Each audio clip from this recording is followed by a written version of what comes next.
Our failure was not from the strength of the enemy, but from our own folly. Let us learn from the experience and reform, not tomorrow, but today, before the danger grows. Hermocrates addressing the Syracusan assembly in Thucydides' History of the Peloponnesian War. Hello, I'm Mark Selleck and welcome back to Casting Through Ancient Greece, episode 100, Sicily, the hard road ahead. The first weeks of the Athenian presence in Sicily had already shown how quickly expectations could shift. In our previous episode, we examined how Syracuse initially reacted to the sudden arrival of the Athenian armada, moving from hesitation and uncertainty to a more confident posture as the Athenians failed to act decisively on landing. We also looked at the Athenian strategic position in these early days, the early political manoeuvrings of Alcibiades, and the impact of his unexpected recall to Athens. With his flight from the fleet, Nicias and Lamachus were left to steady an expedition already beginning to strain under unclear objectives and divided leadership. We then followed the Athenians as they sought to regain the initiative. Their first major action, the deception at Catana, succeeded in drawing the Syracusan army out of position and allowing the Athenians to land near Olympion. There, the first clash of the campaign unfolded, made all the more difficult by a sudden storm that struck the field. While the weather disrupted both sides, it especially hindered the Syracusan cavalry, blunting what should have been their greatest advantage. In the end, the Athenians won the encounter, raising a trophy to mark the victory. Yet the battle also revealed how far they remained from delivering a decisive blow. With this early engagement conducted, both sides were now forced to reassess their situation. For Syracuse, the defeat made clear that the Athenians were not paralysed by the loss of Alcibiades, nor as hesitant as early skirmishes had suggested. For the Athenians, the victory brought relief, but also reinforced the complexities of waging a campaign so far from home, with limited cavalry, growing logistical demands, and a command structure narrower than originally intended. In this episode, we move into the critical weeks that followed this first clash.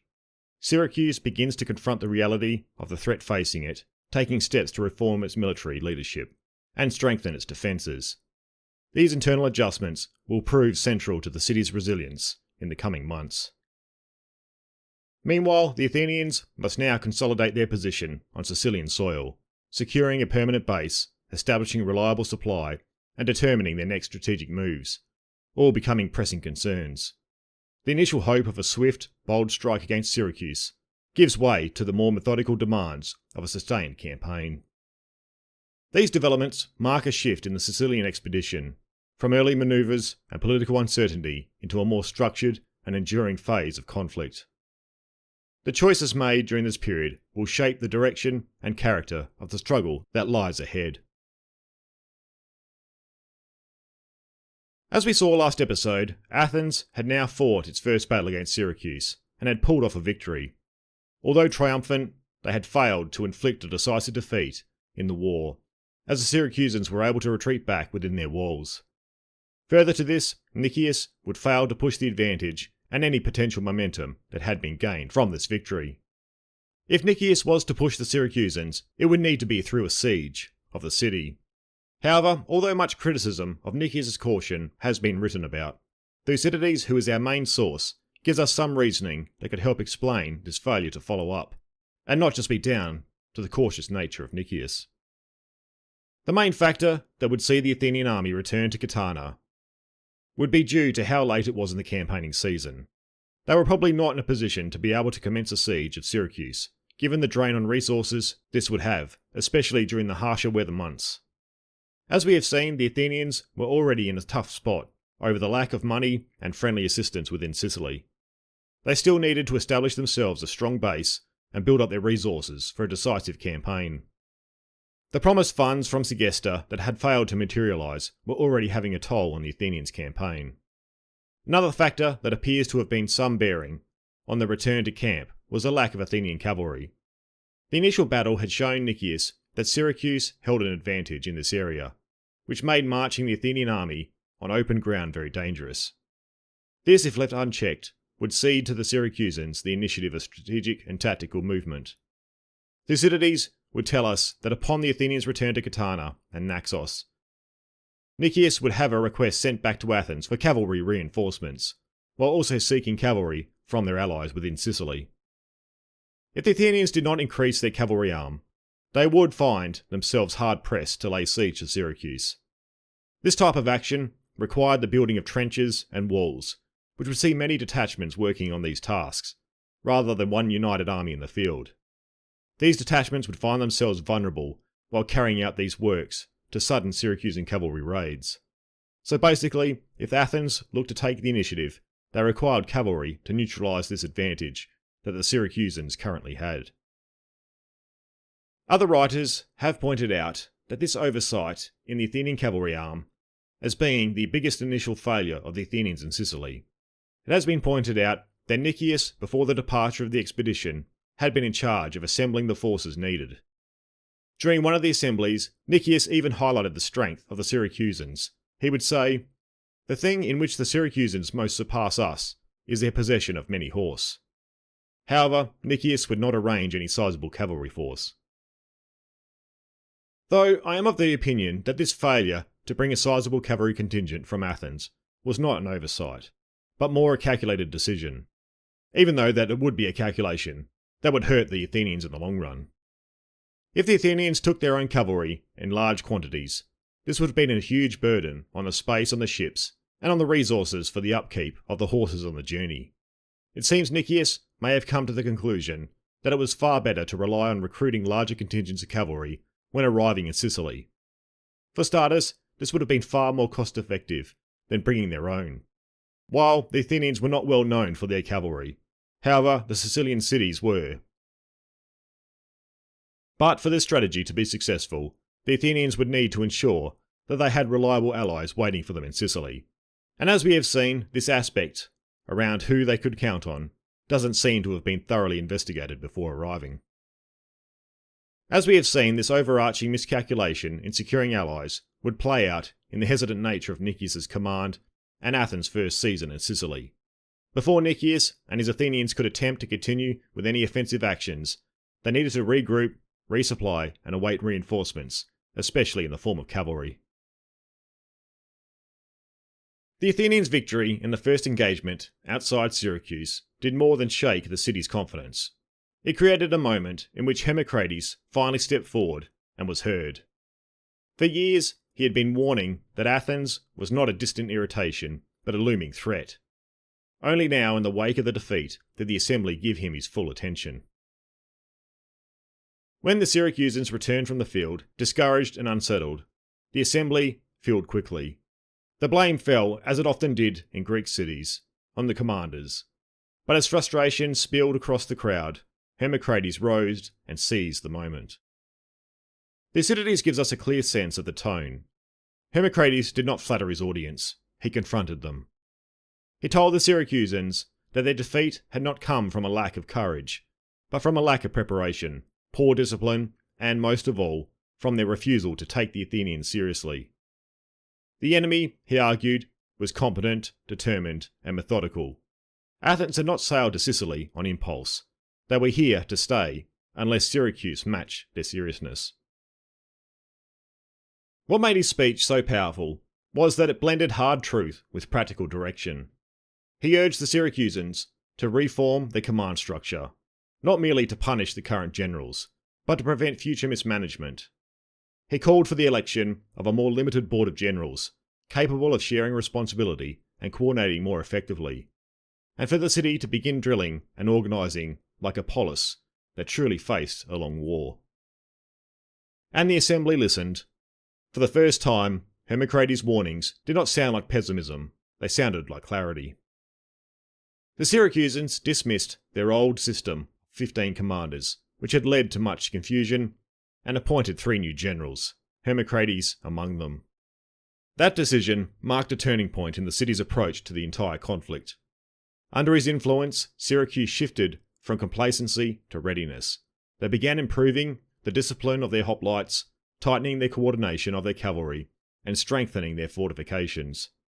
Diplomatic missions were dispatched to Corinth and Sparta, another recommendation aligned with Hermocrates' strategy. The crucial transformation was psychological. Hermocrates' speech gave the Syracusans a new frame for understanding the war. Athens was not an insolent intruder. They were a skilled, organised imperial power, and would not be driven off by bluster or confidence alone. Syracuse needed to match them in discipline and preparation, not just numbers. So while the defeat outside the city walls provided the shock, it was Hermocrates who supplied the direction. His speeches channeled the city's anger, fear and frustration into a new strategic posture, one that would shape the entire course of the struggle to come. With Syracuse in confidence shaken and Hermocrates now guiding the city's response, the next step became unavoidable. Syracuse had to look beyond its own walls, and beyond the island itself, if it hoped to counter the Athenian invasion. The realisation did not arrive all at once, nor with panic, but through the clear-eyed recognition that Athens was not waging a raid. It was attempting a conquest. The Syracusans could reorganise their command, drill their troops, and strengthen their defences, but alone these measures would not be enough. Athens, after all, had come backed by a powerful navy, deep resources, and the prestige of an imperial power used to projecting force far from home. So the Syracusans began to prepare their diplomatic response. The decision was made that envoys would be sent to those who had motive and means to intervene. First to Corinth, whose rivalry with Athens was long and bitter, and then, through Corinth's influence, to Sparta, the one power that Athens feared above all others. These would not be pleas for rescue, but arguments built on shared interest. If Athens secured Sicily, its ships and its grain routes would grow stronger still. And the balance of power in the Greek world would shift in ways dangerous to both Corinth and Sparta. The arrangements that would follow would take time to unfold. Corinth would agree to assist, dispatching ships of its own and urging Sparta to act. And Sparta, albeit cautious at first, would eventually send a commander whose arrival would change the entire course of the war, a figure we will explore in more detail later, Gylippus. But all of that lay just ahead. For now, the Syracusans had taken the crucial step of widening the conflict, transforming a local struggle into a question of Pan-Hellenic rivalry. The Athenians had brought an empire to Sicily. Syracuse would now set out to bring an empire to its own defence. Hermocrates' concerns extended beyond the assembly and reorganisation of Syracusan command. Even as the city steadied itself after the first defeat, he knew the Athenians were fighting on more than one front. Their hoplites and cavalry were only part of the threat. The rest lay in the ability to win friends, or at least sympathetic neutrals, among Syracuse's neighbours. And no neighbour mattered more at this moment than Camarina. Camarina lay close enough to Syracuse to be either a shield or a doorway. Though normally an ally, its history with Syracuse was complicated. Destroyed by Syracusan hands, rebuilt by outside powers, and always wary of falling under its neighbour's shadow. The Athenians understood this perfectly and were already working to turn the wariness to their advantage. Hermocrates recognised the danger. If Camarina lent Athens even quiet support, a harbour, a staging area, or simply diplomatic cover, Syracuse would find itself strategically exposed on its own doorstep. Worse, it would signal to the rest of Sicily that the Athenians could present themselves as protectors of the smaller cities against Syracusan overreach. So Hermocrates set out for Camarina. His mission was not bluster, but reassurance, that Syracuse sought allies, not subjects, that the Athenians came not as liberators, but as empire builders, and that the security of every Sicilian city depended on resisting the Athenian pressure together. In this way, the struggle for Sicily widened, from the battlefield to the political landscape.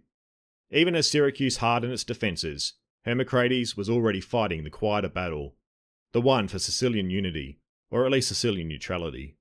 And in cities like Camarina, the outcome of that battle would prove just as decisive as anything fought with spear and shield. Camarina's reply was cautious, even delicate, exactly what Hermocrates feared, though perhaps not surprising given their history. He was received politely, and the danger that Athens posed acknowledged, and reaffirmed their friendship with Syracuse. But beneath the courtesies lay a clear message. They would not be drawn into the war unless the danger came directly to their own gates. They reminded Hermocrates that their city had suffered for being caught between larger powers before, and they would not risk this again lightly. Camarina would remain friendly, but not committed. They would not harbour Athenian troops, nor openly support the enemy, but neither would they rush to Syracuse's aid, unless compelled by necessity. In other words, Camarina chose cautious neutrality. Their priority was preserving their own security, not gambling it on early stages of a war, whose outcome was far from certain.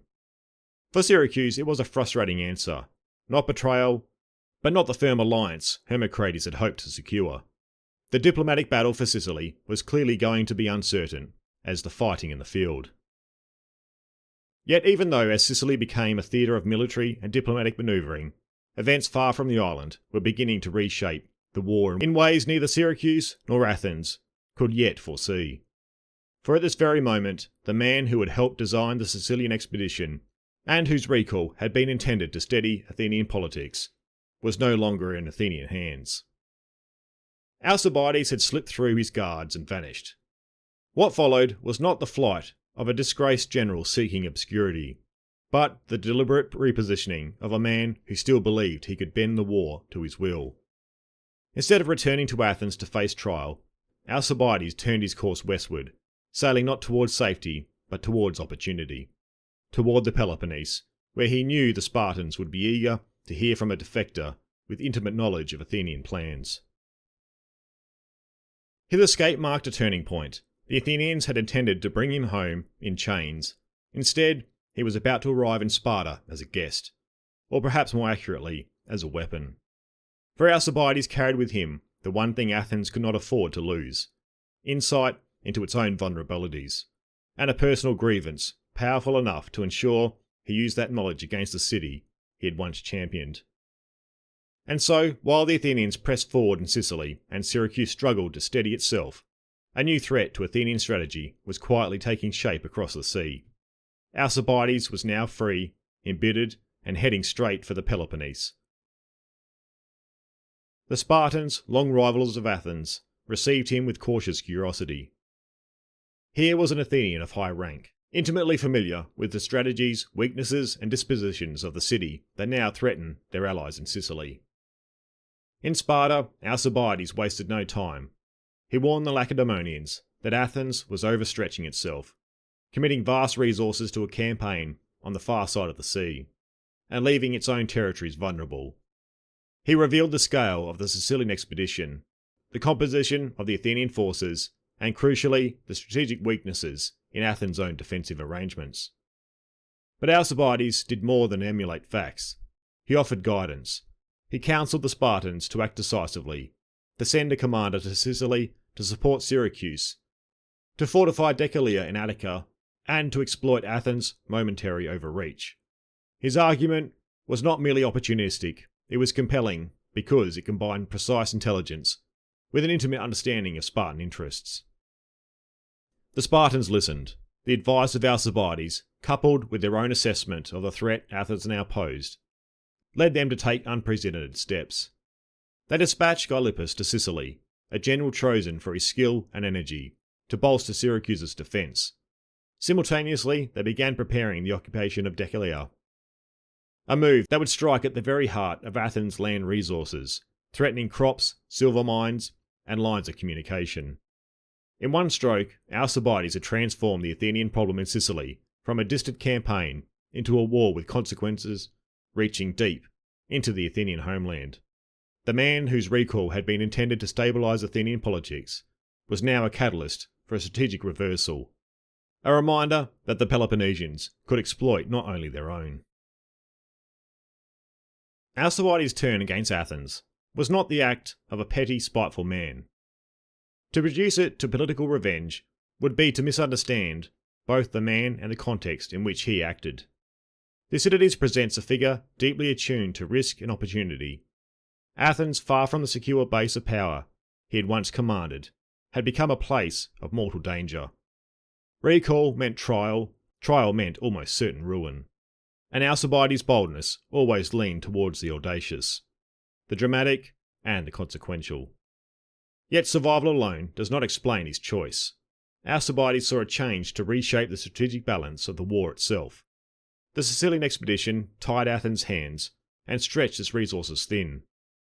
By fleeing to Sparta and offering his knowledge, he could both protect himself and transform Athens' greatest strength into its vulnerability. In advising the Spartans to fortify Plataea, to aid Syracuse, and to challenge Athenian overreach, he became not merely a defector, but a decisive actor on the stage of the Peloponnesian War. And there was the personal dimension too. Alcibiades was acutely concerned with prestige, influence, and legacy. Exile in obscurity was intolerable. He sought to remain central to the drama of Greek politics, to be feared, admired, and consequential. His defection offered him precisely that, a position from which he could manipulate the course of events at the highest level, turning Athens' own plans against her. In short, Alcibiades' betrayal was a product of survival, strategy, and ambition, woven together with a personality that thrived on risk and influence. It was calculated, audacious, and deeply consequential, far more than mere spiteful towards political rivals.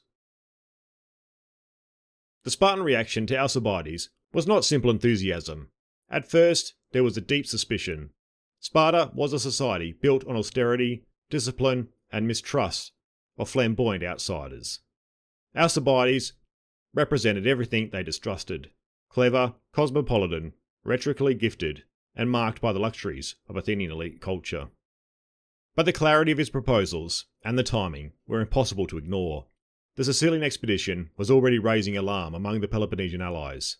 Corinth, in particular, had been pushing Sparta to act, fearing the consequences of an Athenian victory in the west. Alcibiades' advice connected those concerns with actionable strategy. The Spartans, usually slow to adopt new ideas, now found themselves convinced by a man who had once been their enemy. Thucydides portrays this as a moment of almost reluctant acceptance. Sparta did not trust Alcibiades, but they recognised the truth in what he said. And so they acted. They agreed to send Gylippus to Sicily, a decision that would alter the course of the expedition. They resolved to build the fort at Plataea, launching a sustained occupation of Athenian territory, something they had never attempted before, and they increasingly coordinated with Corinth and the western Greek cities on a more aggressive, unified policy. The man the Spartans would send, Gylippus, was a Spartan of a somewhat unconventional background. The son of Cleandridas, a Spartan official who had once been exiled for accepting Athenian bribes.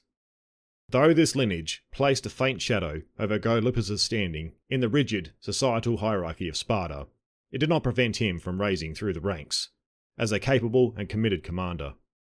In many ways, he embodied the austere virtues the Spartans prized: endurance, discipline, and a talent for imposing order on chaotic situations.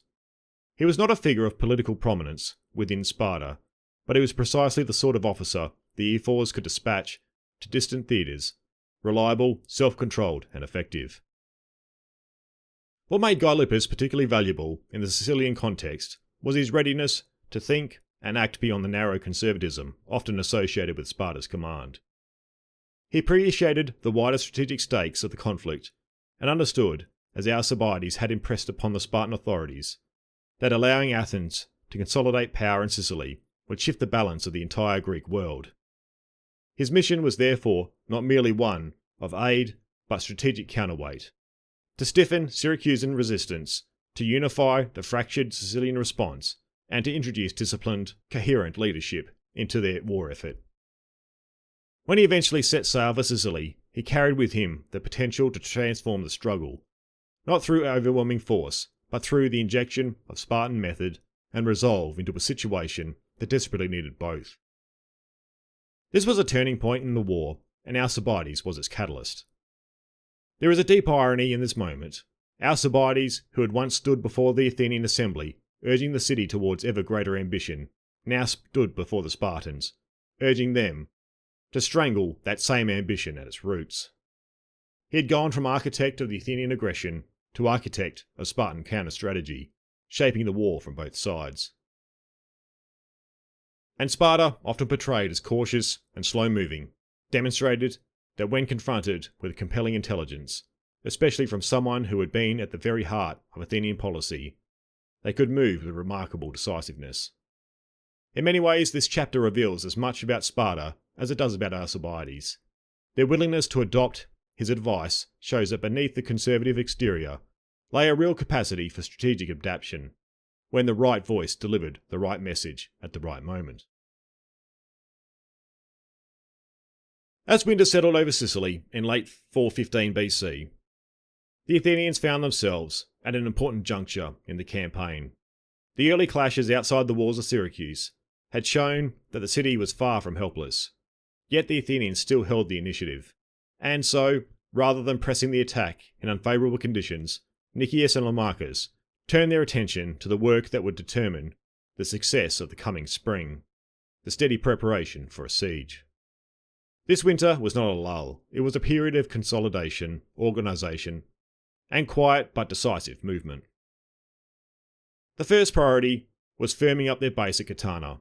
The Athenians had used the city as their initial point of entry into Sicily, but now it needed to function as a reliable operations hub.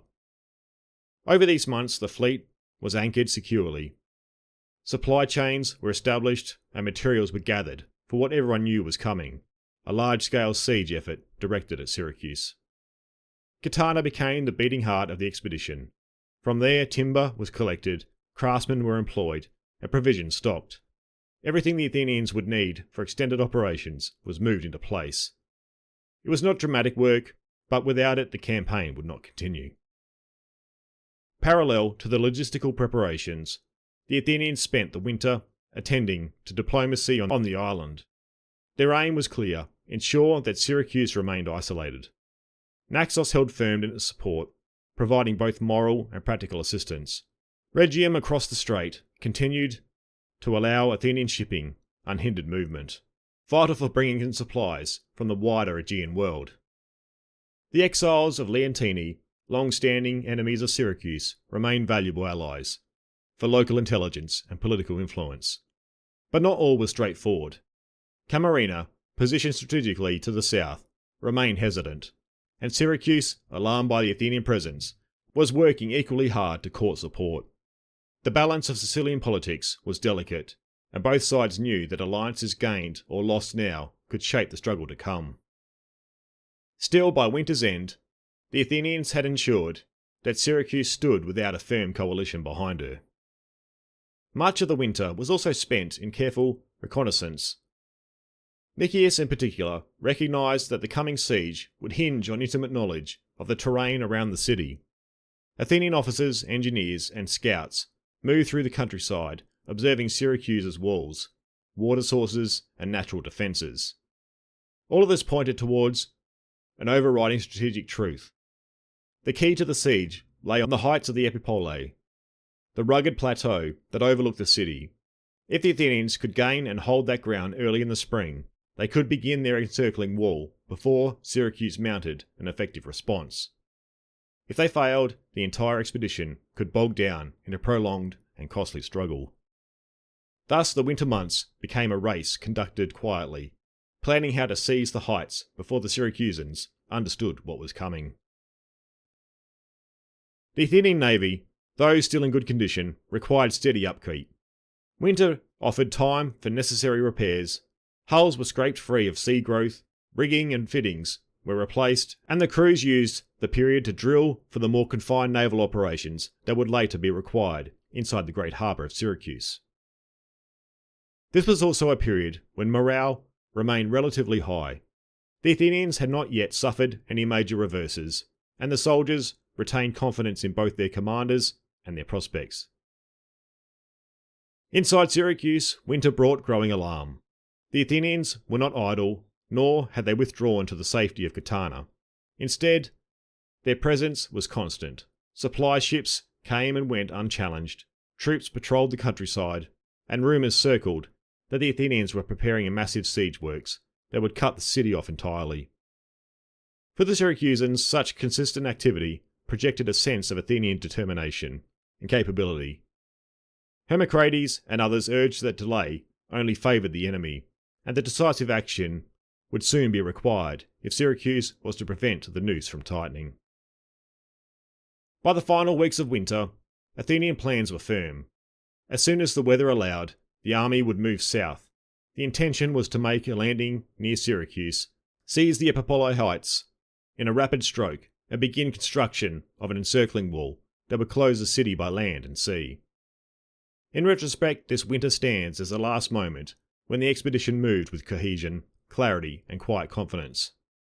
The Athenians had a plan, the resources to enact it, and commanders still in agreement about the path ahead. The spring campaign would reveal just how quickly fortunes could shift. For now, though, in the winter of 415 into 414, the Athenians were preparing meticulously for the decisive turn to come.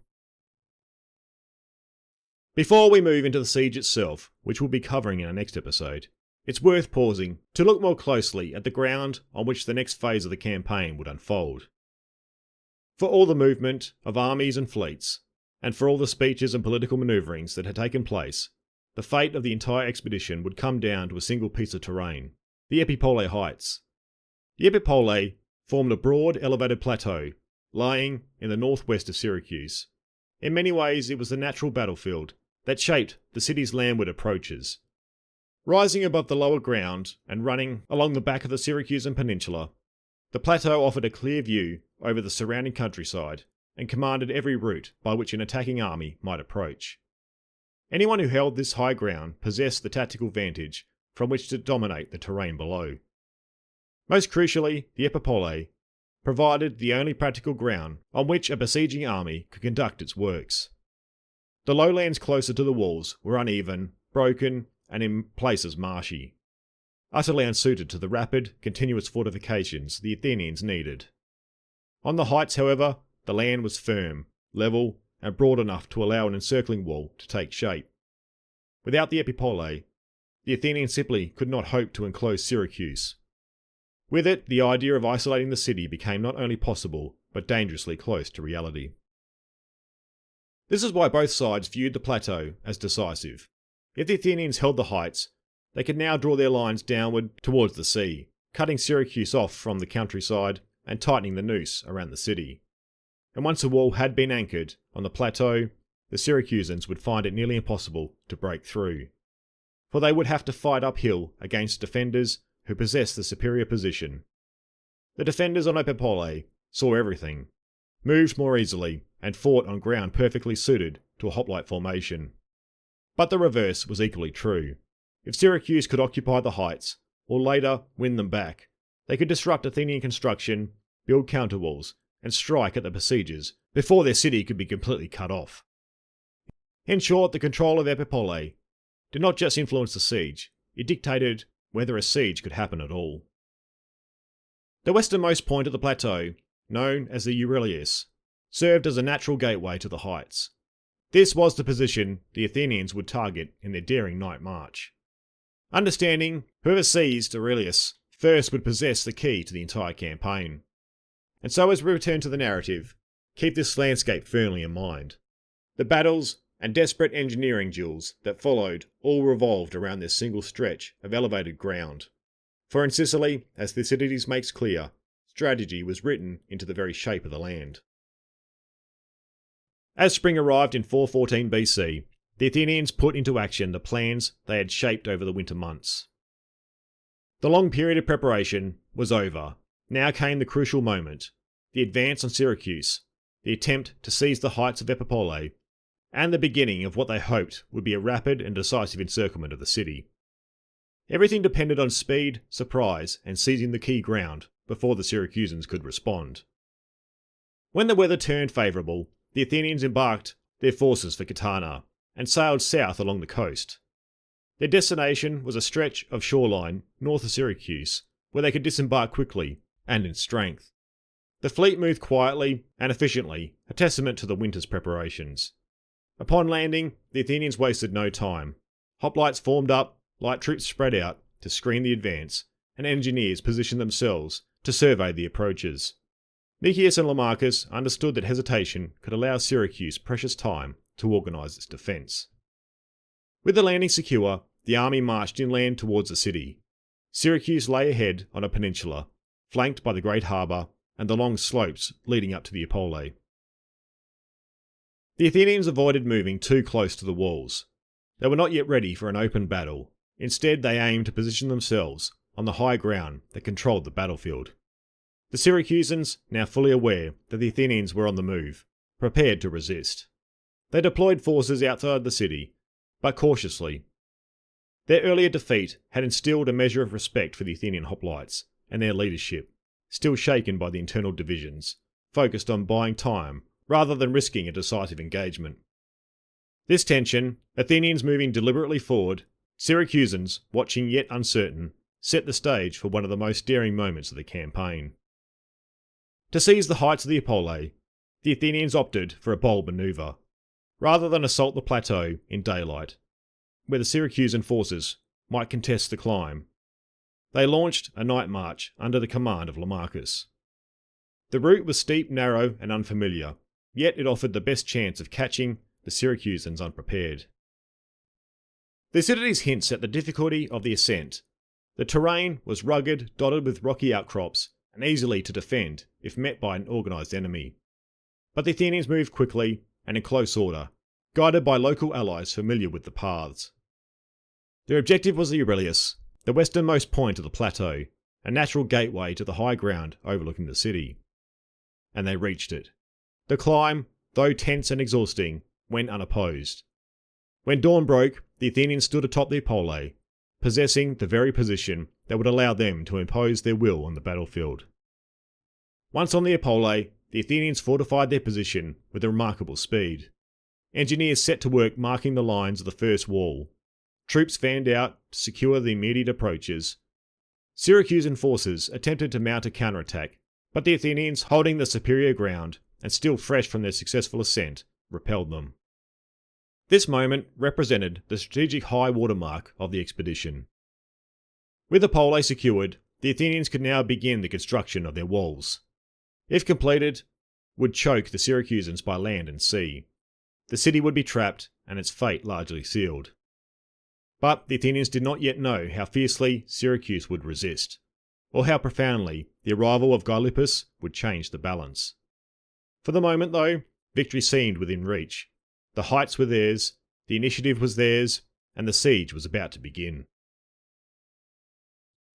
As we leave the campaign on Sicily at this moment, the Athenians stand in a position that is promising, yet far from secure. Their initial clash outside Syracuse had shown that the Syracusans, though spirited, were not yet a match for the Athenians' discipline in the open field. But battles alone were never going to determine control of this theatre. The true contest lay in shaping the ground, physically, politically, and psychologically. In the weeks that followed, the first engagements, both sides sought to impose their vision on the landscape.